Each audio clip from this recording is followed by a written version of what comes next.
Pro Football Weekly is breaking down the draft for every team. Right now we're looking at the Cleveland Browns. Big name in this draft. They had obviously early picks, some movement, a couple of first-round picks. In terms of the needs they had, how do you think they did?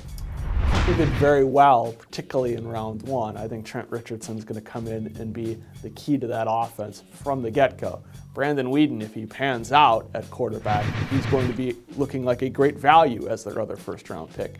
I think they did the right things in round one. That sets the tone for an entire draft. I think all things considered, the Cleveland Browns did a pretty good job here in 2000. I think a lot will be predicated upon how Brandon Weeden does if he turns out to be the quarterback of the now and not really the future, since at his age he needs to be. What was your favorite pick they made? Trent Richardson, slam dunk. Yeah, hard to argue. I think that I like the fact they moved up and got him. I didn't have a problem with that at all. I know people say, oh, this is a passing league. Well, they didn't have the type of running game they needed last year. He's a difference maker at a key position. Teams still run the ball quite a bit.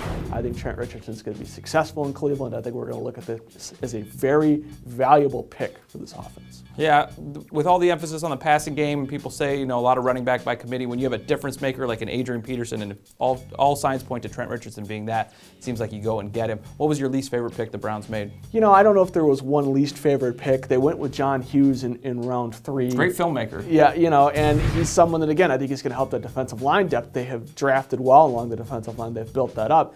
But this is a team that really needs playmaking potential on offense at the wide receiver position. They haven't been able to get that. And they had any number of later round picks they either could have traded or used on more receivers. They took one receiver, Travis Benjamin from Miami of Florida. Look, they've got the running back. They need to pass the ball better than they have. They think that certainly Brandon Weeden is going to help fix that.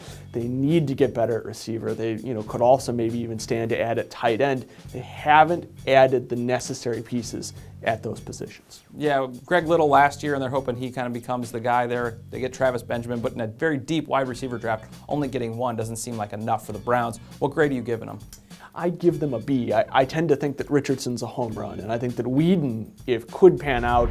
If he does, then this is an A, and it doesn't matter. Nothing else that goes on the rest of the draft matters. If you get a franchise quarterback particularly, and you get a franchise running back, it's an A. So I tend to think that I liked what they did at the beginning of it. These were bold moves, the right moves, but I still look at the Cleveland Browns as a team that needs to get more playmaking punch on offense. They have to hope they get kind of the same response or reaction they got, that the Bengals got from Andy Dalton and A.J. Green last year. If they get it with Trent Richardson and Brandon Weeden, I think it'll be a huge score for the Browns this year. That's a look at their grade. We have them for every team in the league. Just check them out at ProFootballWeekly.com.